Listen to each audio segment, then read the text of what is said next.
Hare Krishna. Good morning, dear devotees. We'll continue reading the Nectarean Ocean of the Holy Name by Sachinandana Swami Maharaj. We are on page 71, second offense. To consider the names of demigods like Shiva or Brahma to be equal to or independent of the name of Lord Vishnu. Shivasya Sri Vishnu E Iha Guna Namadi Sakalam. What distinguishes the holy name of Krishna from the names of the demigods? First of all, it must be understood that Lord Vishnu is not subjected to the laws of the material world. He is a form of full consciousness and the knowledge, and although he is the powerful controller of the material world, he exists eternally beyond the three modes of nature. Krishna in Goloka Vrindavana is the original Vishnu, who possesses the 64 transcendental qualities. Narayana and the three Purushavataras are attributed with 60 of them, whereas Jivas, the living entities, have only up to 50 qualities.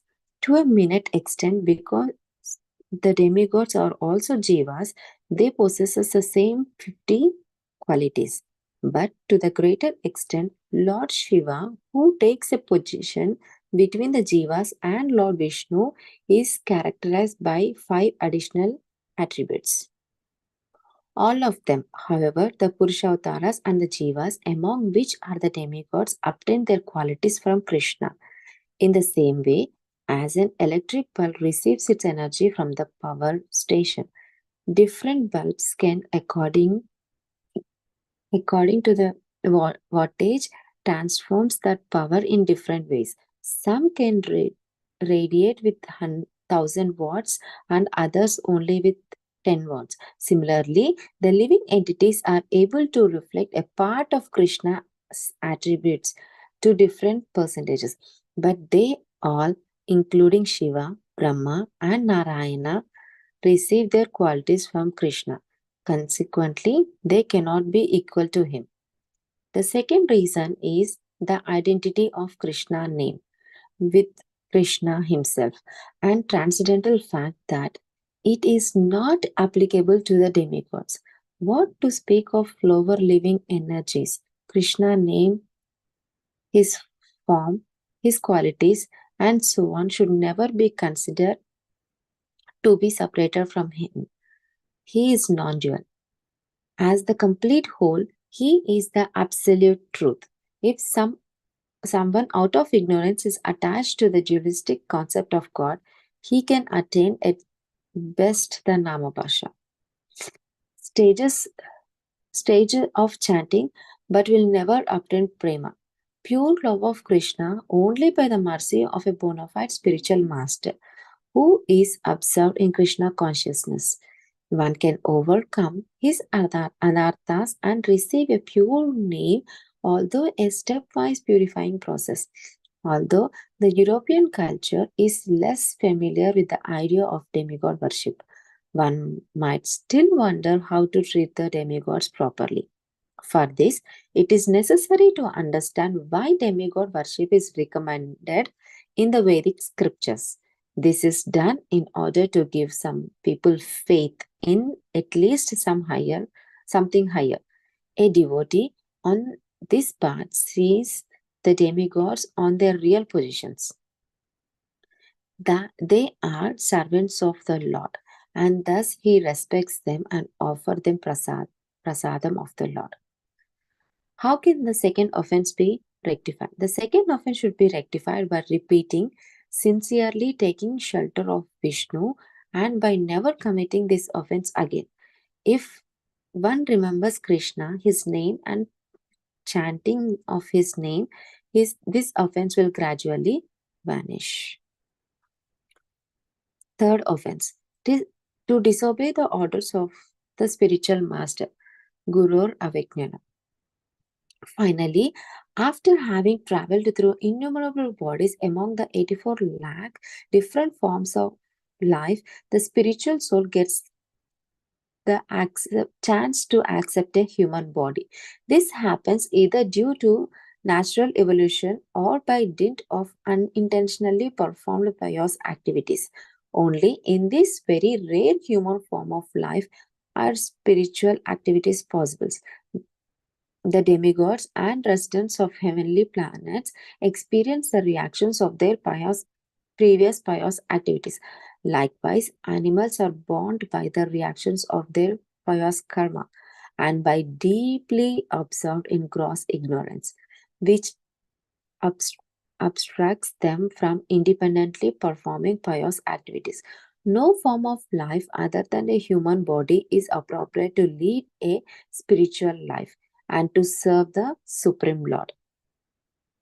If one does not endeavor very carefully to become self realized, he will return to the cycle of repeated birth and death. An intelligent person will therefore use this rare opportunity and accept a spiritual master who can lead him to Sri Krishna, the Supreme Lord. By these merciful instructions, the spiritual master aims to elevate us to the spiritual platform. Thus, the third offense to disobey the order of spiritual master is a very serious offense.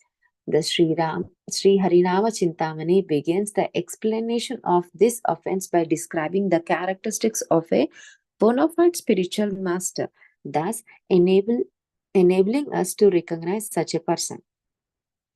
Characteristics of a bona fide spiritual master. The qualified spiritual master is in control of his senses.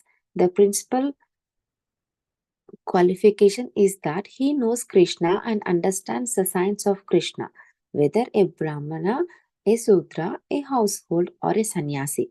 The determining factor of is his ability to liberate the living entity from the cycle of birth and death. In Srimad Bhagavatam, it is stated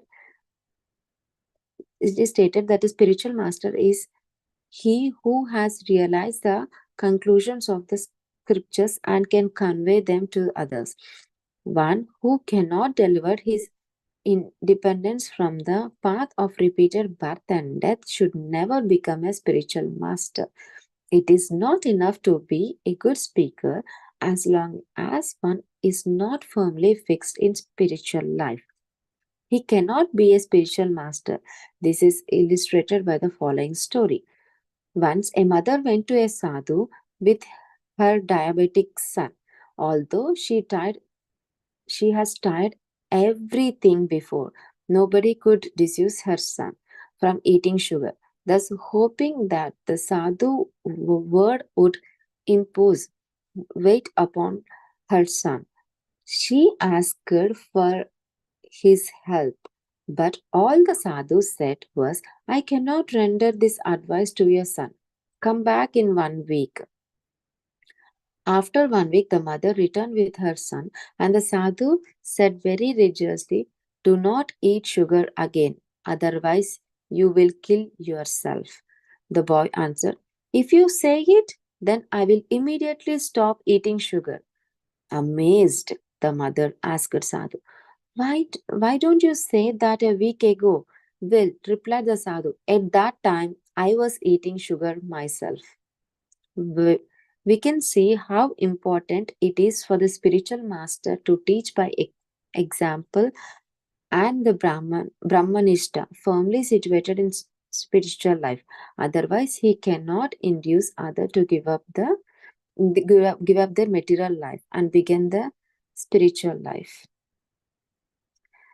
Three kings. Oh, I think I should stop here. Okay, three kings of spiritual masters. There are three kings of gurus: the Diksha Guru, that are initiating spiritual master. Illustrated by the following story. Once a mother went.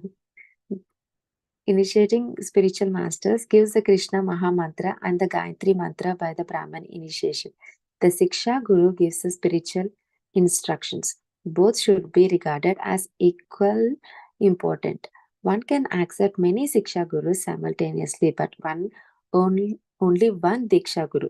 One initiation spiritual master can be accepted. An example is found in Krishnadasa Kaviraja Goswami, who at the end each chapter of his Sri Chaitanya Charitamrita offers obeisances to several spiritual masters. Krishnadasa Kaviraja Goswami receives Diksha initiation from one spiritual master, but he received instructions from several Siksha gurus. I think we can stop here. Yeah, we can stop here today.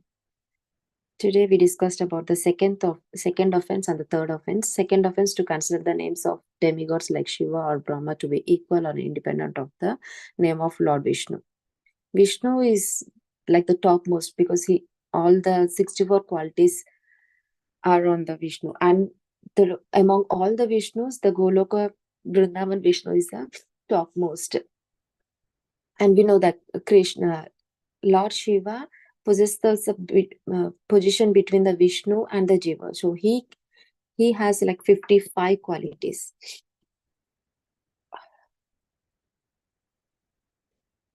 And the second offense should be rectified by repeating the taking shelter of Vishnu and then taking the name of Krishna. He's chanting the name of Krishna. Gradually, whatever the offenses we have made before will be vanished. The third offense, to disobey that order of the spiritual master. It's a biggest offense to disobey the order of the spiritual master. The spiritual master is the one who guides us and takes us to the Krishna. And he himself is away from the material life and the however the life he is living, he can take us to go back to the Godhead. With this, we can conclude the second and third. Third offense still continues tomorrow.